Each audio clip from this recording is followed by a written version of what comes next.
Hi friend, आज soybean बड़ी रे super crispy crunchy soft pakora गोटे नुआ ट्रिक रे बनाई नेबा। वीडियो को प्लीज संपूर्ण देखि नियंतु। जदि मो वीडियो पसंद आसे तेबे प्लीज मो चैनल को गोटे लाइक करंतु, शेयर करंतु। जदि चैनल रे नुआ अछंती कहले सब्सक्राइब निश्चित करि नियंतु। नमस्कार, कवितास ओडिया किचन को अनेक अनेक स्वागत। एठी मु प्रथमे सोयाबीन बड़ी को गरम पानी रे मु किछि समय भिजे नहीं थिली। एबे ताकू एई भलिया देखि नियंतु, हाथ रे पूरा चापी चापी तार पूरा पानी आमे बाहर करि नबा।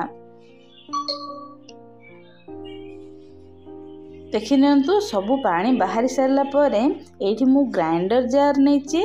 ग्राइंडर जार रे सबु सोयाबीन बड़ी पकाई याकू मु जस्ट टिके पल्स मोड रे ग्राइंड करने थिली। जेमिति आमे पूरा चिकन करी ग्राइंड करिबा दरकार नै, टिके खदड़ा खदड़ा हेकी रहिबा दरकार।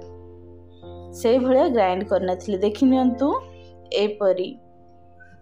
तापर एथिरे आमे मु एठी चांची रखिथिबा गुटे बड़ आलू पकेई नउची।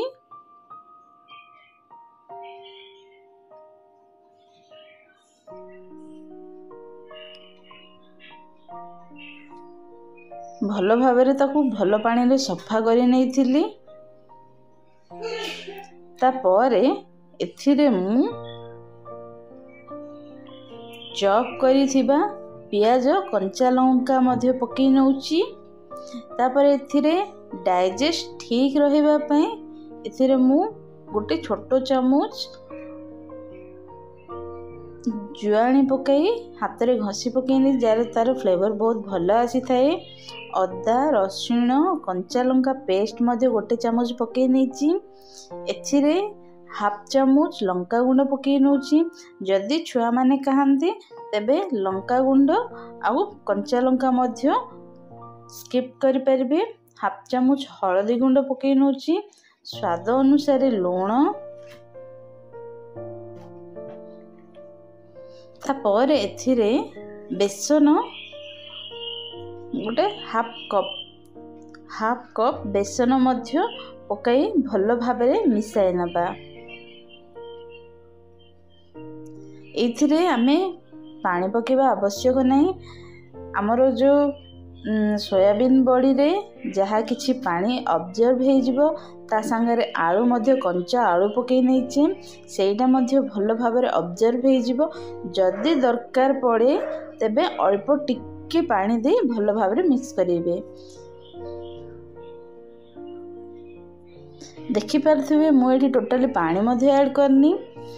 तापर एई भलिया स्ट्रक्चर हैला परे आपण ताकू जो भलिया शेप देले मध्य बहुत भल रहिबो। एग शेप दे परिबे, राउंड शेप दे परिबे, कटलेट शेप मध्य दे परिबे, ओबा टिक्की शेप मध्य दे परिबे। मु एठी राउंड शेप करूछि। एई भलिया शेप मध्य एग शेप मध्य करि परिबे।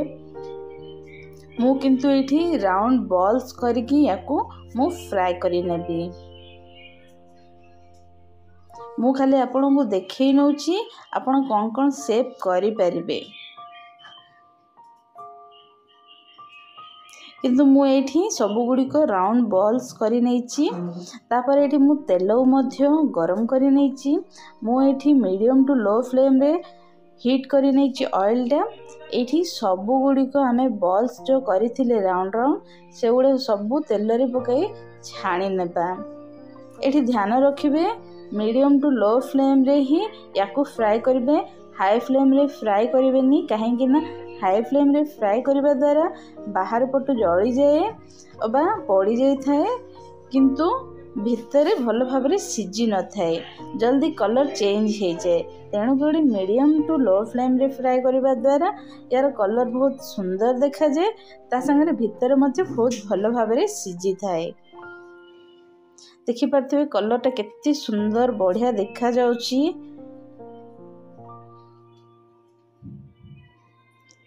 एबे एई स्टेज रे आमे सबु बाहर करि नबा।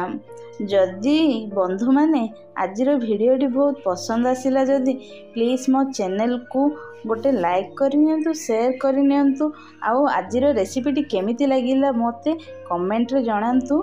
एमिति ही नुआ नुआ भिडियो आपणक सह शेयर करबी। से पर्यंत रहिली। नमस्कार। जय जगन्नाथ।